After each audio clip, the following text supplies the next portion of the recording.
রাখার উপকারিতা।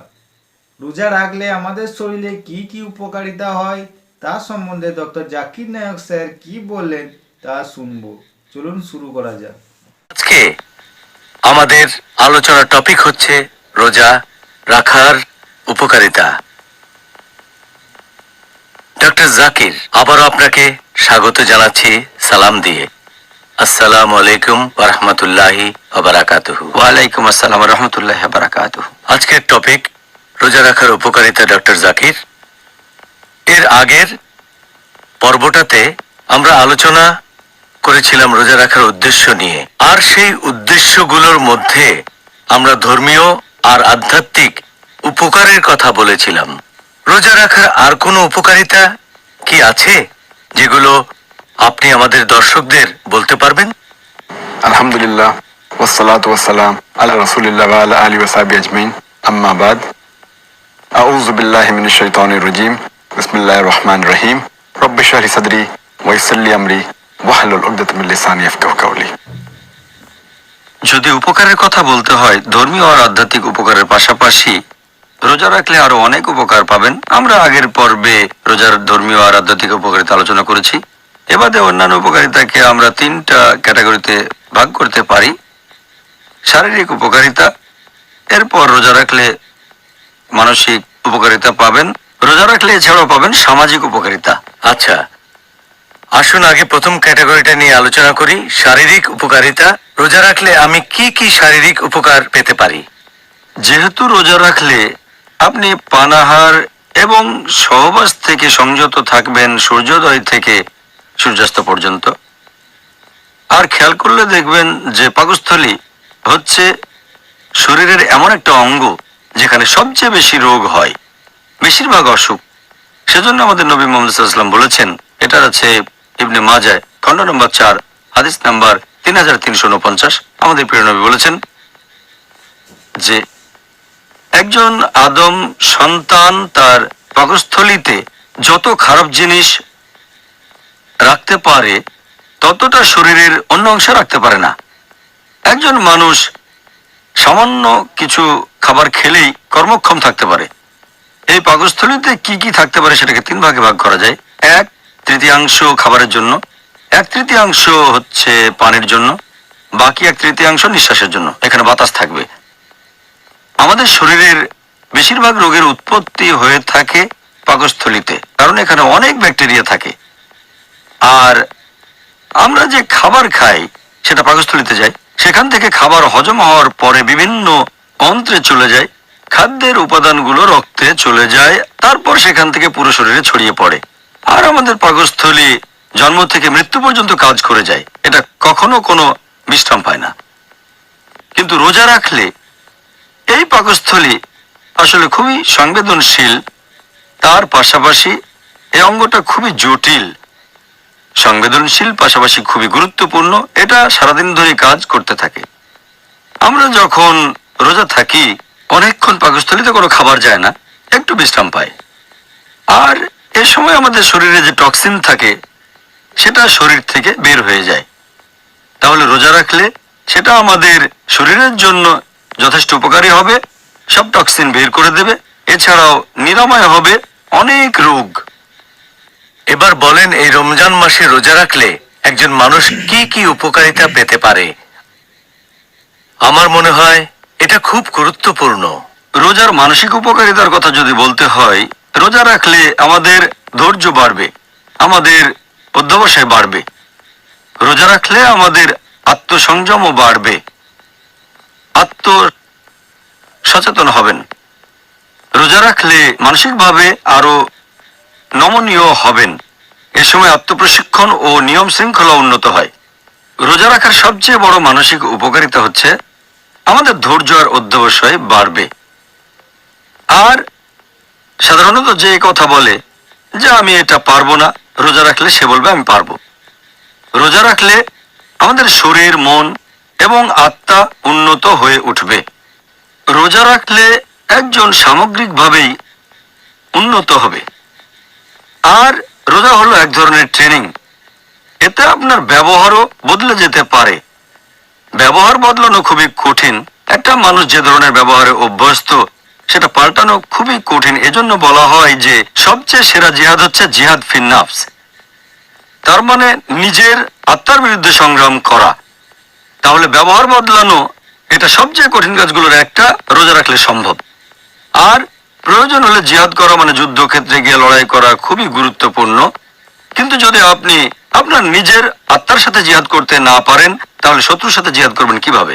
এজন্য রোজা রাখলে আপনি আত্মসংযমী হবেন। আর সেজন্যই জিহাদের আগে এই রোজাকে ফরজ করা হয়েছে। রোজাকে ফরজ করা হয়েছে নবুয়তের 15 বছর পরে, দ্বিতীয় হিজরিতে। এর পরের বছরে জিহাদকে ফরজ ঘোষণা করা হয়। তাহলে আল্লাহ সুবহানাহু ওয়া তাআলা প্রথমে মুসলিমদের মানসিকভাবে প্রস্তুত করেছেন রোজা পালনের মাধ্যমে। তারপরে কিতালকে ফরজ করা হয়েছে, আগে ছিল মানসিক প্রস্তুতি।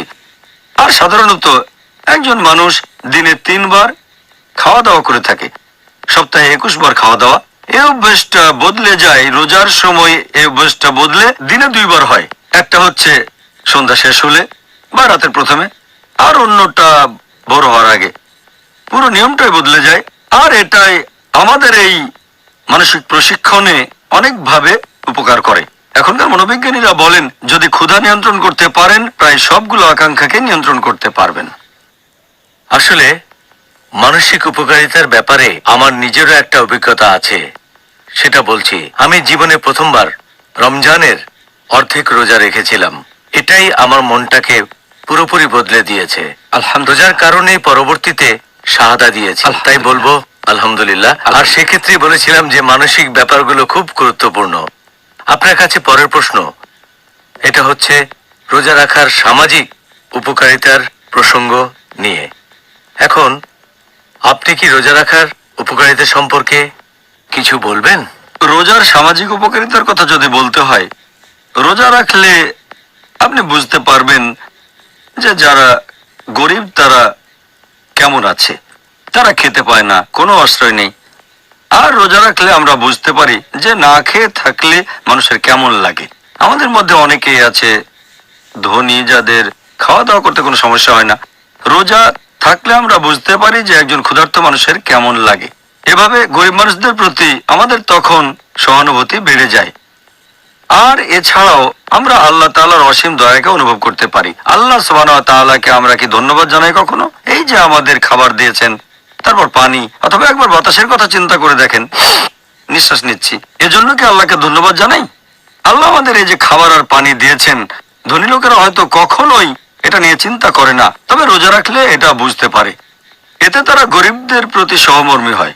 এছাড়াও রোজার কারণে তারা মানুষের সাথে ভালো ব্যবহার করে, অন্য মানুষের সাথে অনেক কিছু শেয়ার করে, তারা অন্য মানুষের দোষ ক্ষমা করে দেয়। এভাবে রোজা রাখলে বিভিন্ন দিক থেকে উপকারিতা পাবেন। আর এছাড়াও আমাদের নবী মুহাম্মদ সাল্লাল্লাহু আলাইহি ওয়াসাল্লাম বলেছেন, এটার উল্লেখ আছে সহিহ আল জামিতে, খণ্ড নম্বর 1, হাদিস নম্বর 896। আমাদের নবী বলেছেন যে যদি তোমরা পৃথিবীর মানুষকে দয়া করো তাহলে যিনি আকাশে আছেন তিনি তোমাদের দয়া করবেন। তার মানে যদি মানুষের উপকার করেন আল্লাহ তাহলে আপনার উপর দয়া করবেন। তাহলে রোজা আমাদের একটা সুন্দর সমাজ গড়তে সাহায্য করে, পরোপকারী হতে সাহায্য করে, অন্যকে ভালোবাসতে সাহায্য করে, সচেতন হতে সাহায্য করে। এছাড়াও শুধুমাত্র গরিব লোকজনই নয়, সব মানুষের সাথে ভালো ব্যবহার করতে সাহায্য করে। পরিবারের সবার সাথে ভালো ব্যবহার করব, সমাজে সবার সাথে ভালো ব্যবহার করব। আর অনেক সময় আমরা এটা দেখি যে আমরা পরিবারকে বেশি সময় দেই না, বিশেষ করে পশ্চিমা বিশ্বে। রোজা রাখলে দিনে অন্তত 2 বার পরিবারের সাথে থাকবেন। আর আপনারা চেষ্টা করবেন রোজা রাখলে অন্তত সাহারিটা করবেন আপনারা পরিবারের সাথে, আর রোজা ভাঙার সময় পরিবারের সাথে ইফতার করবেন। এভাবে কমপক্ষে 2 বার পরিবারের সাথে সময় কাটাবেন। পরিবারের সবার সম্পর্ক জোরদার হবে, সবাই তখন একসাথে, বাবা মা সন্তান সবাই কাছাকাছি, বিশেষ করে পশ্চিমা বিশ্বে যেখানে এটা উপেক্ষিত। আমাদের এই সমাজের কথা যদি বলেন, এখানেও অনেক উপকারিতা আছে, অনেক সামাজিক উপকারিতা। আমরা অনেক সময় প্রতিবেশীর সাথে ইফতার করি, বন্ধু বান্ধবদের দাওয়াত দেই, প্রতিবেশীদের দাওয়াত দেই। আমাদের নবী মুহাম্মদ সাল্লাল্লাহু আলাইহি ওয়াসাল্লাম বলেছেন, এটা উল্লেখ করা হয়েছে সহিহ মুসলিমে, খণ্ড নম্বর 3, হাদিস নাম্বার 5379। নবী বলেছেন, তোমাকে কেউ নিমন্ত্রণ দিলে প্রত্যাখ্যান করো না। মানুষ রমজানে একে অন্যকে ইফতারের সময় নিমন্ত্রণ করে, এতে সমাজের বিভিন্ন স্তরের মানুষ একে অন্যের কাছাকাছি আসতে পারে, প্রতিবেশী, বন্ধু বান্ধব, সমাজের আরো অনেকে। আর রোজা হলো আত্ম উন্নয়নের সবচেয়ে সেরা সময়, পাশাপাশি ইসলাম এবং দাওয়ার শ্রেষ্ঠ সময়।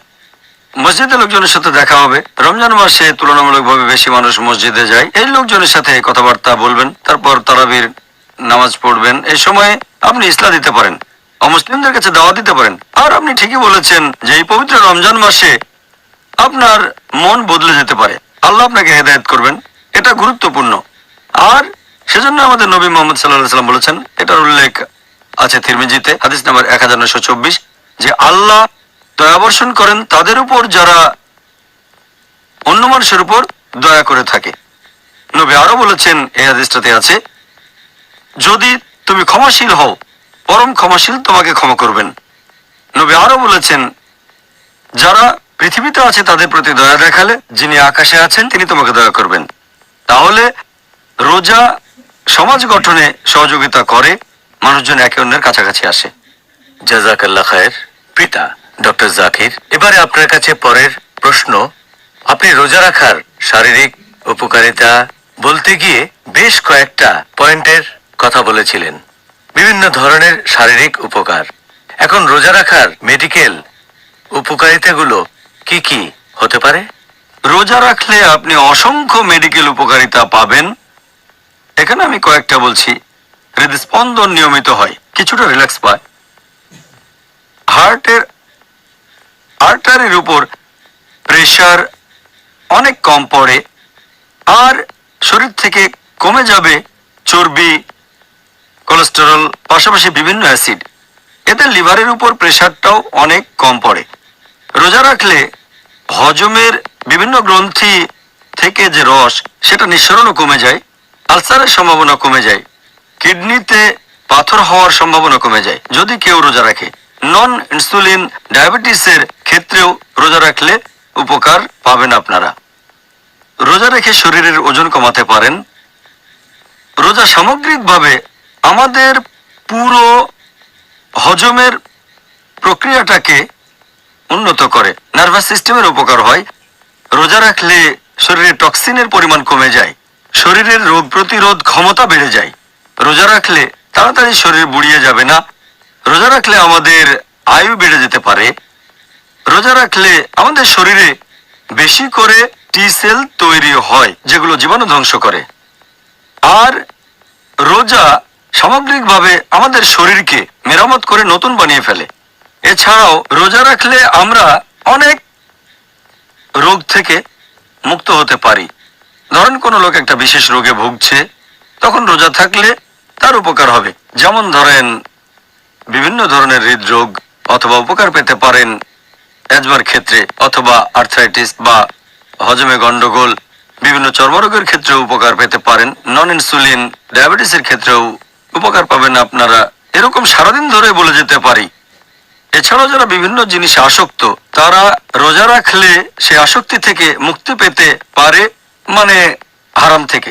হয়তো মেডিকেলীয় জিনিসটা খারাপ, যেমন ধরেন ধূমপান, অথবা কেউ হয়তো অ্যালকোহলিক, অথবা কেউ হয়তো একেবারে চেন স্মোকার। রোজা রাখলে সে এই বদভ্যাস ত্যাগ করতে পারে, এই আসক্তি। এবারে আপনার কাছে আমাদের পরের প্রশ্ন। রোজা রাখার উপকার সম্পর্কে বিভিন্ন বৈজ্ঞানিক তথ্য আছে। আর কিছু মানুষ আছে, আমি জানি না তারা সঠিক না ভুল, তারা বলে যে রোজা রাখার বেশ কিছু ক্ষতিকর দিক আছে। ক্ষতি হতে পারে মানসিক, সামাজিক, শারীরিক ইত্যাদি বিষয়ে। এটা কি ঠিক? রোজা রাখা নিয়ে অনেক বিজ্ঞানী এখন পর্যন্ত অনেক গবেষণা করেছে যে রোজা রাখলে আমাদের শরীরের উপর কি প্রভাব পড়ে। আর বিজ্ঞানীরাই আমাদের বলেছেন, যখন কোনো লোক খাবার খায় তখন তার হজম শক্তি বেড়ে যায়। যখন খাবারের পরিমাণ কমে যায় বা রোজা রাখে, তখন হজম শক্তিও কমে যায়, সেটা কমে প্রায় 20%। আর যদি পরপর কয়েকদিন রোজা রাখে 1 মাসের জন্য, তখন এই শক্তিটা আরো কমে আসে। তাহলে রোজা রাখলে হজম করার ক্ষমতা কমে যায়। এরকম আরেকটা রিসার্চ বলছে, বেশ কিছু মুসলিম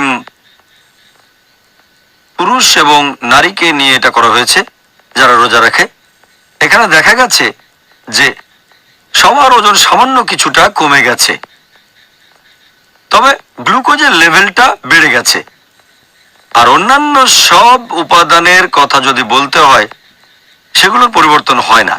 হোক সেটা টেস্টোস্টেরন বা কর্টিক্যাল সেল, অথবা হতে পারে সোডিয়াম, পটাশিয়াম, ইউরিয়া, হতে পারে কোলেস্টেরল, অথবা এইচডিএল, হাই ডেনসিটি লাইপোপ্রোটিন, হতে পারে এলডিএল, লো ডেনসিটি লাইপোপ্রোটিন, অথবা টিজি, ট্রাইগ্লিসারাইড। আমাদের শরীরে এই উপাদানগুলো একই রকম থাকে। রোজা রাখলে এগুলোর উপর কোনো প্রভাব পড়ে না, শুধুমাত্র গ্লুকোজের পরিমাণ বেড়ে যায় আর ওজন সামান্য কিছু কমে যায়।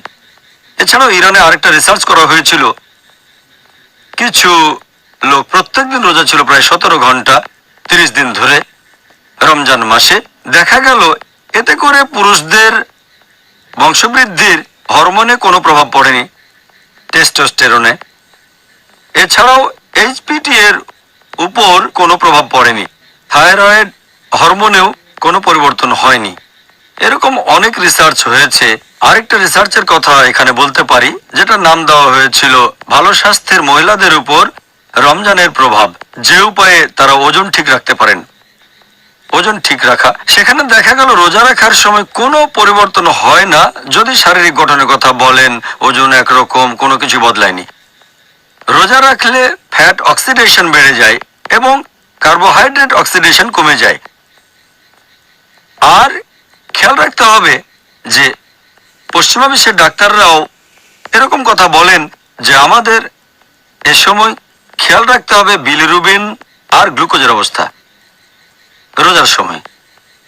আরো একটা রিসার্চ বলছে যে রোজা রাখলে শরীরে গ্লুকোজের পরিমাণ বেড়ে যায়, বি লিম্ফোসাইট সেলে সংবেদনশীলতা বাড়ে। তবে রিউমোরাল আর্থ্রাইটিসে বি লিম্ফোসাইটের সংবেদনশীলতা এখানে বেড়ে যায় না। রোজা রাখলে আপনার আয়ু বেড়ে যেতে পারে, হয়তো আরো বেশি দিন বেঁচে থাকতে পারেন। এ নিয়ে পশু পাখির উপরে অনেক রিসার্চ হয়েছে। আমাদের আয়ু বেড়ে যায়। দুধ খাওয়ানো মহিলাদের উপর রিসার্চ করা হয়েছে রোজা থাকা অবস্থায়। রোজা রাখার কারণে শরীরে উৎপন্ন দুধের পরিমাণে কোনো পরিবর্তন আসে না, দুধের উপাদানও কোনো পরিবর্তন হয় না। গ্লুকোজ লেভেল আগের মতোই, ফ্যাট লেভেল আগের মতো, ল্যাকটোজেরও পরিমাণ ঠিক থাকে।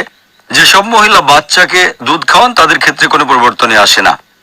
এছাড়াও রোজা নিয়ে রিসার্চ হয়েছে রজস্রাব হওয়া মহিলাদের উপর আর বংশবৃদ্ধির সাইকেলের উপরও। এসব রিসার্চে কোনো পরিবর্তন দেখা যায়নি। মহিলাদের মেনস্ট্রুয়াল সাইকেলে কোনো পরিবর্তন আসেনি রোজা রাখার কারণে। নেগেটিভ বা পজিটিভ কোনো প্রভাব পড়েনি। তাই এটা বলা ভুল যে রোজার কিছু ক্ষতিকর প্রভাব আছে। সত্যি বলতে রোজার অনেক উপকারিতা আছে। যেমন রোজার কিছু উপকারিতা হচ্ছে, রোজা রাখলে কিছু রোগের ক্ষেত্রে উপকার পেতে পারেন, যেমন রিউম্যাটয়েড আর্থ্রাইটিস, অস্টিও আর্থ্রাইটিসে উপকার পাবেন। এছাড়াও রোজা নিয়ে আরো রিসার্চ হয়েছে যে পশু পাখি যখন অসুস্থ থাকে তখন খাবার খেতে চায় না। বাচ্চাদের একই অবস্থা, বাচ্চারা যখন অসুস্থ থাকে তখন খাবার খেতে চায় না। পরিবারের লোকজন তাদের জোর করে খাবার খাওয়ায়। রিসার্চে আরো দেখা গেছে যে যখন কোনো অসুস্থ লোক খাবার খায়, এটা তাকে তাড়াতাড়ি সুস্থ হতে বাধা দেয়, রোগ প্রতিরোধ ক্ষমতা কমে যায়। তাহলে কেউ যদি অসুস্থ অবস্থায় রোজা রাখে, সে তাড়াতাড়ি সুস্থ হয়ে যায়। সেজন্যই ডাক্তাররা এখন অনেক ট্রিটমেন্ট দেয়, তার মধ্যে রোজাও একটা। বিভিন্ন ধরনের রোগে পশ্চিমা বিশ্বে অনেকে করে, কারণ যখন কেউ রোজা রাখে তার শরীর বিশ্রাম পায় আর শরীর থেকে টক্সিনগুলো বের হয়ে যায়, এতে তাড়াতাড়ি সুস্থ হয়ে যায়। এছাড়াও রোজা রাখলে আপনার ব্যবহার বদলে যেতে পারে। যদি কেউ কিছুতে আসক্ত থাকে, অথবা ধরেন কেউ অ্যালকোহলিক, একথা আগেও বলেছি, অথবা হয়তো চেইন স্মোকার, রোজা রাখলে সে হয়তো এই আসক্তি থেকে মুক্ত হতে পারবে। এছাড়া অনেকে হয়তো অন্যান্য জিনিসে অভ্যস্ত, যেমন চা, কফি, রোজা রাখলে তারা এগুলো থেকে বিরত থাকবে। রমজান মাসে টানা 30 দিন রোজা থাকবে, তখন এগুলোতে আগ্রহ কমে যাবে, তারা তখন স্বাস্থ্যকর খাবার খেতে পছন্দ করবে। তাহলে রোজার সময় আপনারা এইসব থেকে দূরে থাকবেন। যদি 1 মাস বাদ দিতে পারেন তাহলে সারা জীবনও পারবেন। হ্যাঁ, অবশ্য এমন কিছু রোগ আছে, যেমন ধরেন ইনসুলিন নির্ভর ডায়াবেটিস। যে লোক ইনসুলিন নির্ভর ডায়াবেটিসে ভুগছে তার রোজা রাখা উচিত না, কারণ তার কিটোসিস আছে। সাধারণত কিটোস ব্যবহার করা হয় এনার্জির উৎস হিসেবে, কিন্তু যার ইনসুলিন নির্ভর ডায়াবেটিস আছে সে এটা কাজে লাগাতে পারে না। সেজন্য ইনসুলিন নির্ভর ডায়াবেটিস থাকলে রোজা রাখা উচিত না। তবে সে যদি ডাক্তারের পরামর্শে ইনসুলিন নিয়ে রোজা রাখতে পারে সেটা খুবই ভালো। অন্য টাইপের ডায়াবেটিস গুলো আরো কমন, নন ইনসুলিন ডায়াবেটিস, এদের জন্য রোজা রাখা উপকারী। আর আমি আগেও বলেছি, রোজা রাখলে অনেক রোগের উপকারিতা পাবেন, যেমন বিভিন্ন ধরনের হৃদরোগ, অ্যাজমা, আর্থ্রাইটিস অথবা হজমে কোন রকম গন্ডগোল, এরপর বিভিন্ন চর্মরোগে, এরকম অনেক রোগের কথা বলা যায়। রোজা রাখলে এক্ষেত্রে উপকার পাবেন। ডক্টর জাকির, ব্যাপারটা তো বেশ ইন্টারেস্টিং মনে হচ্ছে। মানে এই রিসার্চ কি মুসলিমরা করেছে নাকি অমুসলিমরা? এই রিসার্চগুলো মুসলিম অমুসলিম দুই ধরনের মানুষই করেছে। আর এরকম কয়েকশো অমুসলিম বিজ্ঞানী আছেন যারা রোজা নিয়ে গবেষণা করেছেন। শুধু মুসলিমই করেননি, তুলনামূলকভাবে অমুসলিমরা বেশি রিসার্চ করেছে।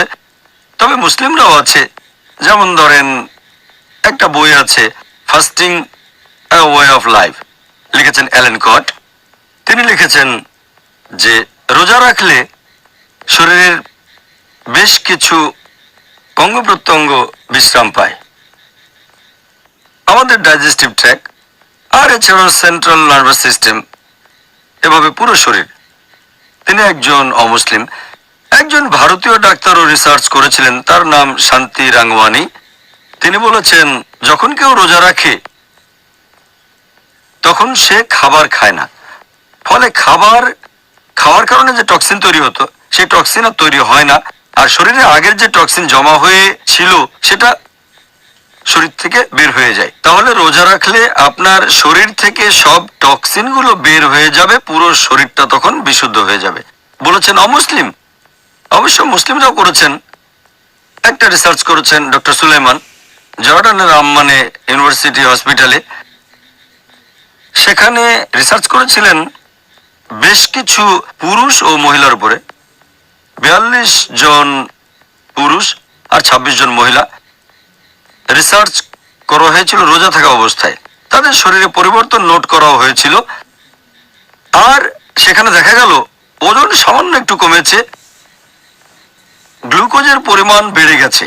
তবে শরীরের অন্যান্য উপাদানগুলো testosterone, cortisol, sodium, potassium, urea, এই সবগুলো আগের মতোই আছে, কোনো পরিবর্তন হয়নি এই উপাদানগুলোর। শুধু গ্লুকোজের পরিমাণ বেড়েছে আর ওজন সামান্য কমেছে, আর কিছুই না। অমুসলিমরা রোজা নিয়ে অনেক রিসার্চ করেছে।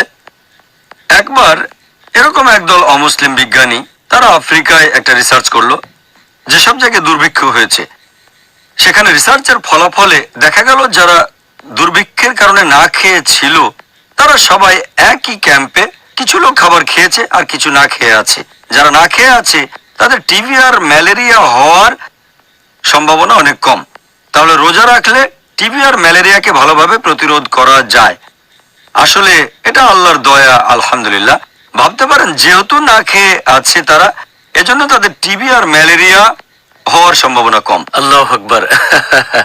অমুসলিমদের করা এইসব রিসার্চে দেখা যায় রোজা রাখলে আয়ু বেড়ে যায়, বেশি দিন বেঁচে থাকবেন, আর এতে তাড়াতাড়ি বুড়িয়ে যাবেন না।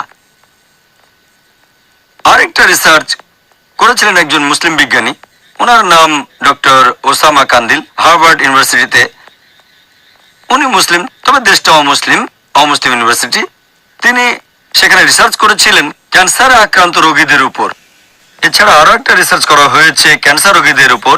সেখানে দেখা গেল যে টি সেল, যেটা মানুষের রোগ প্রতিরোধ করার কাজে দরকার হয়ে থাকে, এই সেলের পরিমাণ বেড়ে যায়। এই টি সেলগুলোর কাজ কি?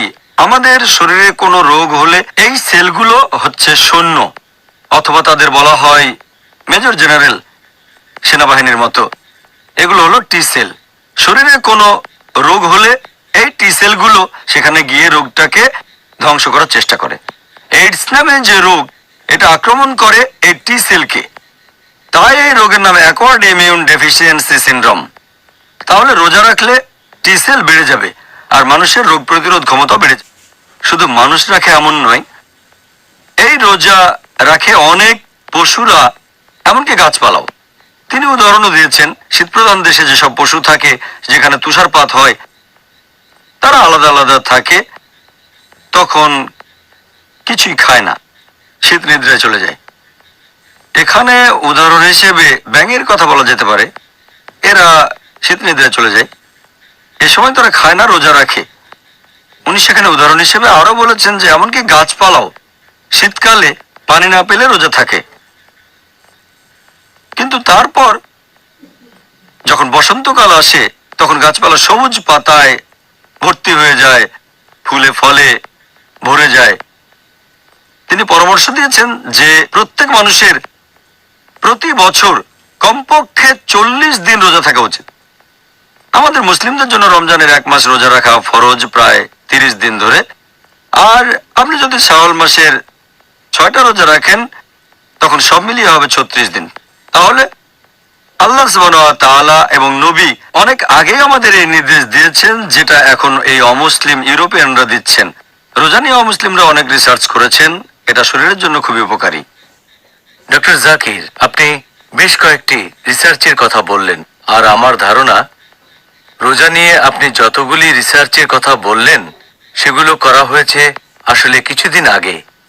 রোজা রাখার এই উপকারিতাগুলো সম্পর্কে আগেকার দিনের মুসলিম লোকেরা কতখানি জানতো? আগেকার দিনের মুসলিমদের কথা যদি বলেন, কিছু জিনিস তারা জানতো আর কিছু জানতো না। আমরা এখনকার দিনে যেভাবে জানি, তারা ঠিক সেভাবে জানতো না।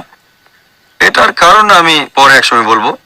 এখন যদি বলেন যে তারা রোজার এই ব্যাপারগুলো সম্পর্কে সচেতন ছিল কিনা, একটু অন্যভাবে, হয়তো এখনকার মতো জানতো না। আমি একটা বই পড়েছিলাম, লিখেছেন মাওলানা আবুল হাসান নাদভী, আরকানুল আরবা। সেখানে মাওলানা আবুল হাসান নাদভী সেই বইতে লিখেছেন আরকানুল আরবা, তিনি লিখেছেন খলিফা হারুন রশিদের সময়কার এক ঘটনার কথা। সেখানে তখন কথাবার্তা হচ্ছে খলিফা হারুন রশিদের খ্রিস্টান ডাক্তারের সাথে একজন মুসলিমের, তার নাম আলী বিন হুসেন বিন ওয়াকিদ। খলিফা হারুন রশিদের এই খ্রিস্টান ডাক্তার বলছেন যে পবিত্র কোরআন আসলে একটা বিজ্ঞানের বই। আর আমরা জানি যে বিজ্ঞান 2 প্রকার, শরীরের বিজ্ঞান আর আত্মার বিজ্ঞান। এখন মেডিকেল সায়েন্সের ব্যাপারে কোরআন কি বলছে? তখন আলী বিন হুসাইন বিন ওয়াকিদ তিনি বললেন যে আল্লাহ সুবহানাহু ওয়া তাআলা কোরআনের অর্ধেক আয়াতে 2 বিজ্ঞান নিয়েই বলেছেন। পবিত্র কোরআনে সূরা আরাফ অধ্যায় নম্বর 7 আয়াত নম্বর 31, আহার এবং পান করবে, কিন্তু তোমরা অপচয় করবে না, কারণ আল্লাহ সুবহানাহু ওয়া তাআলা অপচয়কারীদের পছন্দ করেন না। তখন সেই খ্রিস্টান ডাক্তার বললেন, কিন্তু তোমাদের নবী মুহাম্মদ মেডিসিন সম্পর্কে কি বলেছেন? আলী বললেন যে নবী বলেছেন যে আমাদের পাকস্থলী হচ্ছে অসুখ হওয়ার প্রধান জায়গা, আর রোগ প্রতিরোধ করাই সবচেয়ে ভালো চিকিৎসা, প্রতিকারের চেয়ে প্রতিরোধ ভালো। আর আগেও বলেছি, আমাদের নবী মুহাম্মদ সাল্লাল্লাহু আলাইহি ওয়াসাল্লাম বলেছেন, উল্লেখ আছে ইবনে মাজাহ খণ্ড নম্বর 4 হাদিস নাম্বার 3349, নবী বলেছেন একজন আদম সন্তান পাকস্থলীতে যত খারাপ জিনিস রাখতে পারে, অন্য অংশে ততটা পারে না।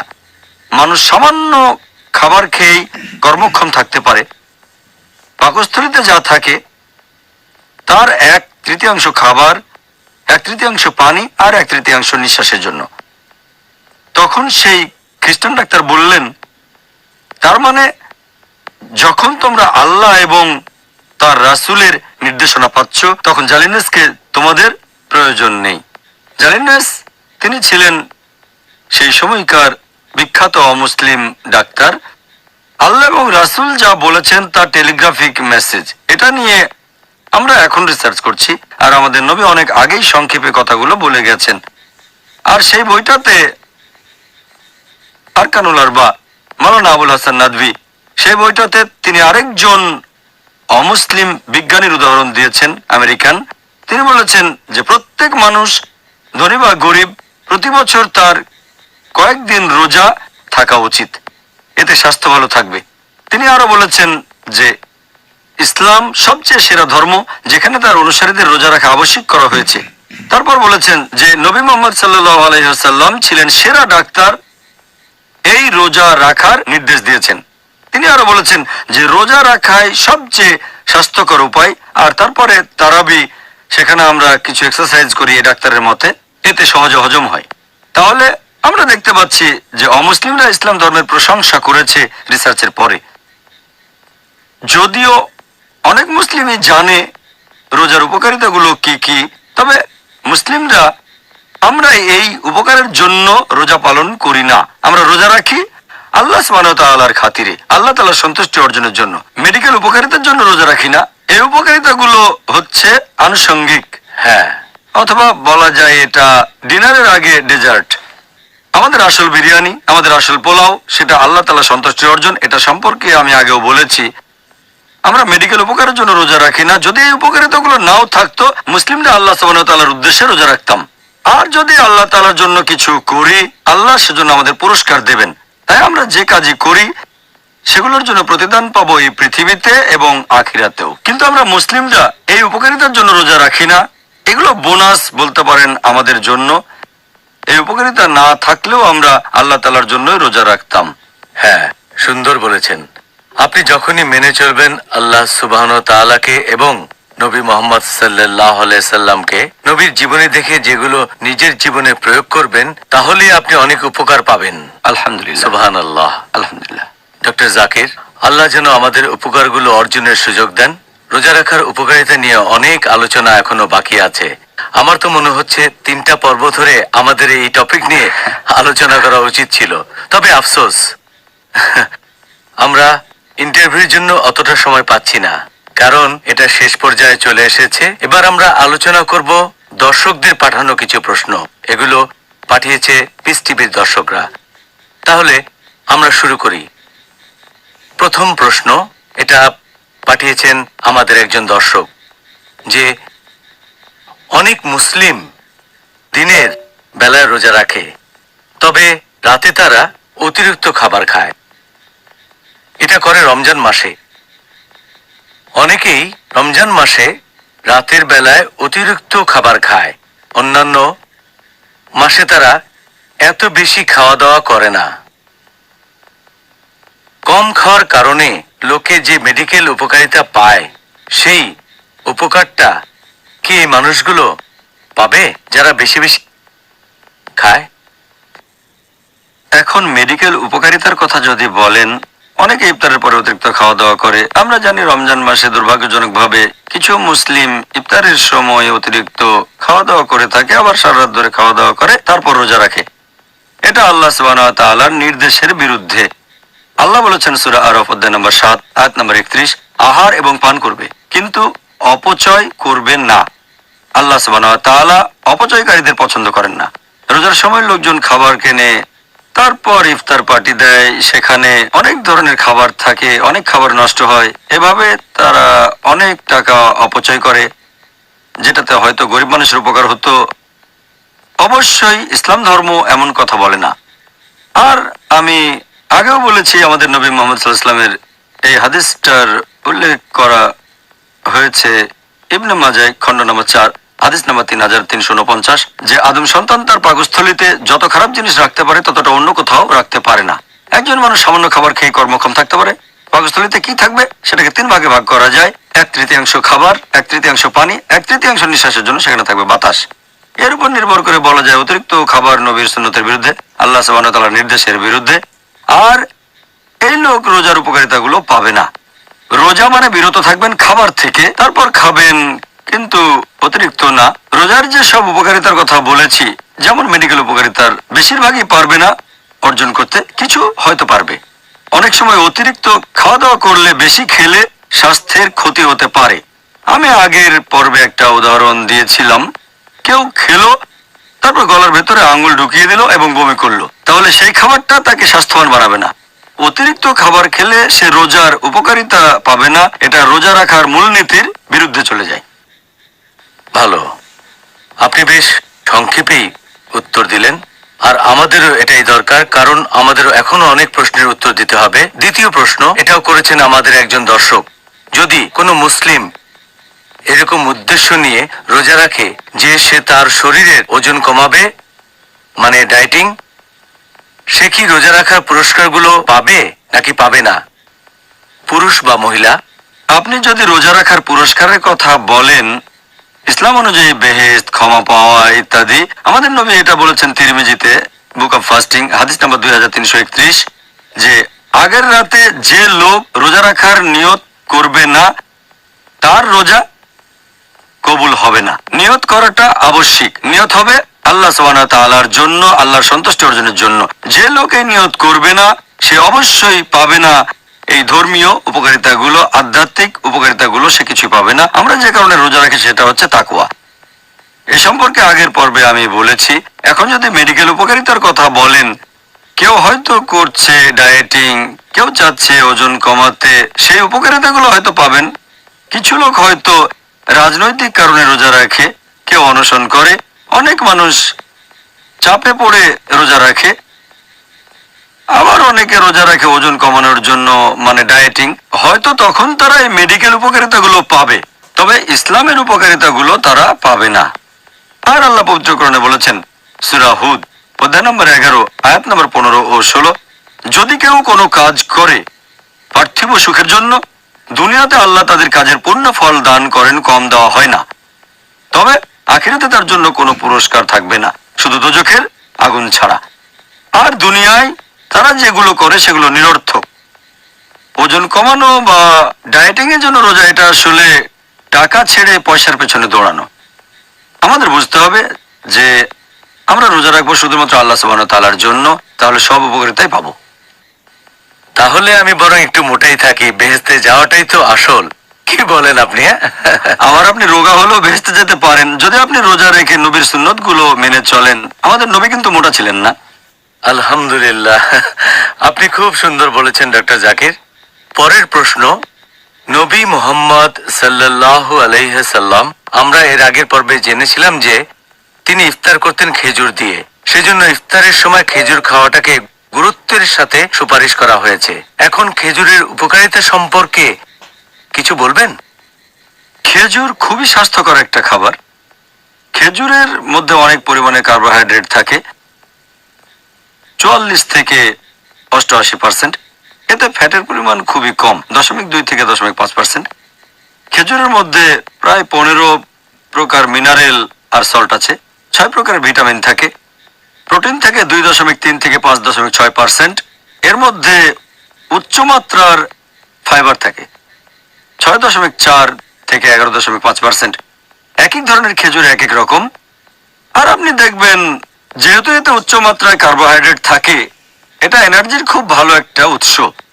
আপনি খেজুর খেলে সাথে সাথেই তাতে এনার্জি পেয়ে যাবেন। এটা গ্লুকোজ পাউডারের মতো এনার্জি খাবারের চেয়ে অনেক ভালো। খেজুর খেলে সাথে সাথে এনার্জি পেয়ে যাবেন। একজন মানুষ শুধু খেজুর আর পানি খেয়ে মাসের পর মাস বেঁচে থাকতে পারে। আর আমাদের নবী মুহাম্মদ সাল্লাল্লাহু আলাইহি সাল্লাম যখন ঘরে অন্য কোনো খাবার থাকতো না, তখন খেতেন শুধু খেজুর আর পানি, আবার মাঝে মধ্যে খেজুর আর উটের দুধ। তাহলে খেজুর একটা স্বাস্থ্যকর খাবার। এর ফ্যাট আপনার ওজন বাড়াবে না, বাড়লেও সামান্য। তাই লোকে ভয় পায় যে এই খাবার খেলে ওজন বেড়ে যেতে পারে, খেজুরে সে ভয় নেই। এরপর যদি খেজুরে মিনারেলের কথা বলি, এতে প্রায় 15 রকমের মিনারেল থাকে। এছাড়াও খেজুরে থাকে ফ্লোরাইড, যেটা দাঁতের ক্ষয় রোধ করে থাকে। খেজুরে আছে সেলেনিয়াম, যেটা ক্যান্সারের বিরুদ্ধে যুদ্ধ করে। এছাড়াও শরীরে রোগ প্রতিরোধ ক্ষমতা বৃদ্ধি করে। খেজুরে 6 প্রকারের ভিটামিন থাকে, যদিও ভিটামিনের পরিমাণ অনেক কম, পরিমাণে কম। এতে থাকে ভিটামিন সি, ভিটামিন বি1, ভিটামিন বি2, নিয়াসিন, এরপর থাকে ভিটামিন এ। খেজুরের প্রোটিনে 23 প্রকার অ্যামিনো অ্যাসিড থাকে। খেজুরের মধ্যে যত অ্যামিনো অ্যাসিড পাবেন সেটা অন্য ফলমূলের ভেতরে পাবেন না। মানুষ সাধারণত যেগুলো খায়, এটা আপনি আপেল, কমলা বা কলায় পাবেন না, তবে খেজুরে পাবেন। এছাড়াও খেজুরে আছে বেশ উচ্চমাত্রার ফাইবার, যেটা হজমে সাহায্য করে, তাই সহজে হজম হয়ে যায়। খেজুর খেলে সহজেই হজম হবে, কোষ্ঠকাঠিন্য সেরে যায়। ইসলামিক ভিডিও দেখতে আমার চ্যানেলটি সাবস্ক্রাইব করে সাথে থাকবেন।